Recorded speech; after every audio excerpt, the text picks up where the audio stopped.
Hey everyone, in today's video we're going to be talking about Gojo and Yuji, and about Yuji's new power-up, because at this point in the story, his fight with Sukuna is pretty guaranteed, and him getting stronger is also pretty guaranteed. With Sukuna no longer inside of him, he's able to use the fact that he is the perfect vessel to just eat any and all cursed objects. A lot of people think he's going to get blood manipulation or another type of curse technique, and while personally I do want Yuji to get a curse technique, I'm not entirely convinced he'll get blood manipulation, because we have two major characters with this already. And considering his major nemesis in the first half of the series was Mahito, and he used idol transfiguration, which is like one of the only soul-based techniques in the entire series. And soul manipulation was so rare and hacks that not even grade 1 sorcerers even knew how to defend against it. Anonymity was pretty much just acting on instinct. And I think Yuji getting a soul-based technique would really bring a lot of his character arc full circle, because there are so many hints with the soul, and a lot of it is relating to how Mahito had conversations with Kenjaku about the soul. And Yuji learned a lot about the soul from Mahito, and he also has a book on the soul now, and he's even eating people's souls, which, I mean, that's pretty disgusting. And Sukuna's weakness itself is probably going to be related to his soul, at least partially. So the soul is going to come into play, and it being a part of Yuji's ability just makes the most sense to me. And it would also just be cool if he has his little boxing glove cursed energy fist. But this time, he's punching you right in the soul. Because whatever Yuji gets, it's going to be related to punching people in the face. Yuji is one of the best martial artists in this entire series, somehow, despite Gege saying he has no martial arts training. So Yuji is going to throw hands and take people to the village hidden in these hands. Because all this guy ever does is jump your ass, so his curse technique is probably going to be really useful for a guy who wants to jump your ass. My personal headcanon is that Yuji's domain expansion is a boxing ring. And Yuji pulls off black flashes so often, you almost think he can do them on command. And at bare minimum, I expect that Yuji will break the consecutive black flashes record, or he will use something even greater than a black flash. Maybe there's a positive curse energy form of the black flash, like a white flash or something, who knows. But whatever it is, I want to see Yuji get a curse technique, because up until now in the series, it just feels like Yuji is playing with half the cards of everybody else. Because his curse energy manipulation and usage is top tier in this series. It is pretty crazy what he's able to accomplish with just curse energy reinforcement.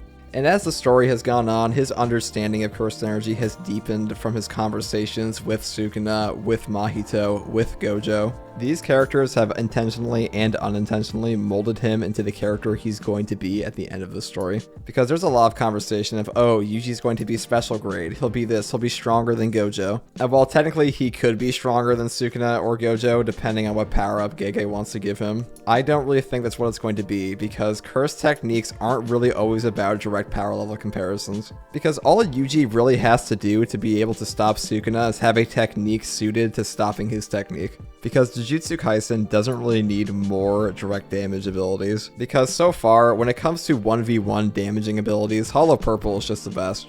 It is like the fastest ability in this entire series, and it negates all durability. And for a 1v1, if you're not trying to like blow up a whole city like Sukuna is, that's really all you need. You just have to blow their head off. You just form your tiny little Hollow Purple and go BAM! So abilities in this series going forward, I expect we're going to see a lot more hacks than just direct damage. Because Yuji may not be ready to BAM, but he is certainly ready to Wham Slam. So for example, a really useful curse technique for Yuji would just be one that drains all the curse energy of people around him so he can use his superhuman strength to just beat them up. Because honestly, who cares what your curse technique is if you have no curse energy? So I'm hoping that Yuji's curse technique is going to be something utility related. And that's why I love RCT Deer. Let's pull up a picture of this ugly looking thing. So this freak is one of the best parts of the 10 Shadows, and not just because it has RCT, but it's like the first Shikigami you really see that's just pure utility.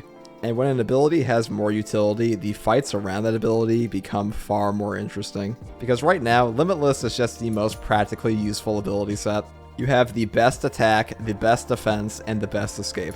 Like, who the f cares about your domain? Just shoot more Hollow Purples at them. Bam, bam, bam. Oh, what? They're right in front of you in Shibuya? Bam. But that's Hollow Purple, and Hollow Purple is already unfair. Hollow Purple is such a strong ability, it's almost problematic. Because it is powerful, practical to use, and effortless to create. So I'm just hoping that whatever ending fight Gojo has with Sukuna, and I expect Gojo's going to lose just because plot, but however the fight actually turns out, I just don't want to look back in retrospect like I look back at Shibuya and think, man, Gojo, why didn't you just shoot a tiny Hollow Purple at his head?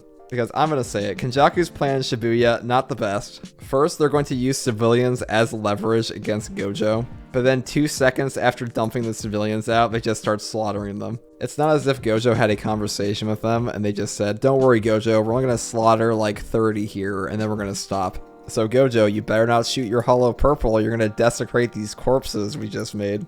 And Gojo, you said you have a blind spot? Well, who cares? You already showed you can jump up, just shoot a hollow purple down. Just stop yourself midair. Last time you were able to shoot one before Toji even got his spear to you. And they've already killed like 20 plus people. So I'd give this entire execution of Kenjaku's plan like a 4 out of 10. It really only worked because Gojo decided it would work and forgot the limitless non-collateral damage ways he could kill them. Because limitless is just too useful unless you have hacks against it. And while we don't know what Sukuna's technique is going to be, I expect his is going to be of a very similar type, where he is just going to be stacked to the brim with utility, and unless you bring something to the table to deal with it, you're going to get hacked to death. And Yuji and Sukuna have both been linked throughout the story, so the Sukuna technique reveal and the Yuji ability reveal being around the same time is pretty interesting to me. And I don't think that's a coincidence at all. It's very likely this is all planned out by Gege, because Yuji and Sukuna are just polar opposites of each other. And I think we're going to get Sukuna's technique reveal before we get Yuji's full technique or ability reveal. Because who knows, they might be a little similar.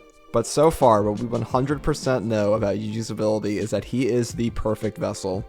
And there is seemingly no cap on how many cursed objects he can eat and gain cursed energy from. If this guy eats like 14 Kashimos, his cursed energy would probably be boundless just like Yuta's.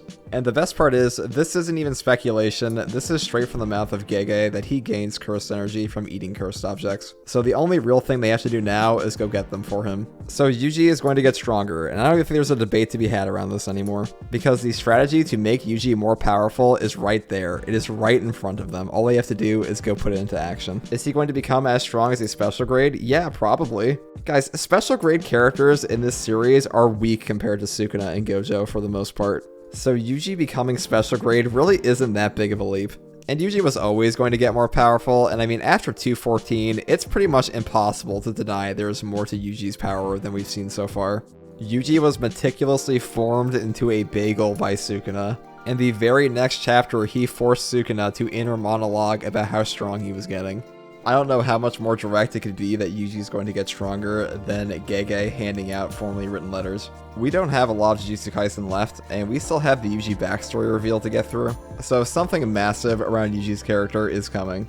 But that's just my opinion, and I want to hear yours, so let me know in the comments below. And this 3-week break has been a brutal wait. You can feel it in the JJK community. People are stir crazy for that next chapter. And me too, man. I've been playing Jedi Survivor, and man, that game is fucking good, guys. Here, my quick 2 cents on Jedi Survivor. Jedi Survivor is a great game. It runs like absolute dog shit. I mean, even on my computer, it's running like dog shit. I put it all on low, but man, I'm still playing. I got like 50 hours on that fucking thing. I have done nothing else. And these big hairy Wampa creature things, these things fuck. On Jedi Grandmaster difficulty, if you come across these at the beginning of the game and they grab you one time, you are just about to be freed from life. So great game, one of my favorite Star Wars games ever, 9 out of 10. But wait for those performance fixes if you're buying it on PC. And if you like content like this, subscribe for more. And as always, thanks for watching.